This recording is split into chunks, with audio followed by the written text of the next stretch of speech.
నమస్తే. నమస్తే. మా మదర్‌కి నీ ప్రాబ్లమ్ ఉంటే తీసుకొచ్చారు. తన పేరు బి. వరలక్ష్మి. కూకట్పల్లి ఏరియాలో ఉంటారు. యాక్చువల్‌గా 20 ఇయర్స్ నుంచి నీ ప్రాబ్లమ్ ఉంది.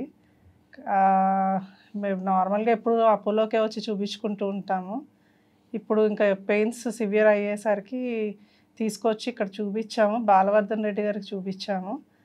ఆయన బోత్ నీస్ కూడా రీప్లేస్ చేయాలని చెప్పారు. సో ఇమీడియట్గా మేము 14th వచ్చి చూపించుకున్నాము. 17th నీ రీప్లేస్మెంట్ చేశారు. మళ్ళీ 28th డిశ్చార్జ్ చేసేసారు. అసలు ఏ ఇష్యూ లేదు, అంతా నార్మల్గా ఉంది. తను ఇప్పుడు బాగా నడవగలుగుతుంది. ఇప్పుడు 45 డేస్ అయ్యాయి. తనంతట తనే 2 ఫ్లోర్స్ ఎక్కుతోంది. ప్రాబ్లం ఏం లేదు, చాలా స్మూత్గా నడుస్తోంది. ఇక్కడ హాస్పిటల్లో ఉన్నంత వరకు కూడా చాలా బాగా కేర్ తీసుకున్నారు. ప్రతి స్టాఫ్ కూడా సపోర్టివ్గా ఉండి హెల్ప్ చేశారు.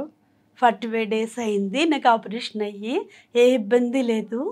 అసలు ఎక్సర్సైజులు కానీ ఏది అసలు ఇబ్బంది పడలేదు నేను. చాలా బాగానే ఉంది నాకు ఇప్పుడు. థ్యాంక్స్ బాలవర్ధన్ రెడ్డి గారు. బాలవర్ధన్ రెడ్డి గారికి థ్యాంక్స్. థ్యాంక్స్ అండి. Thanks to Apollo hospitals.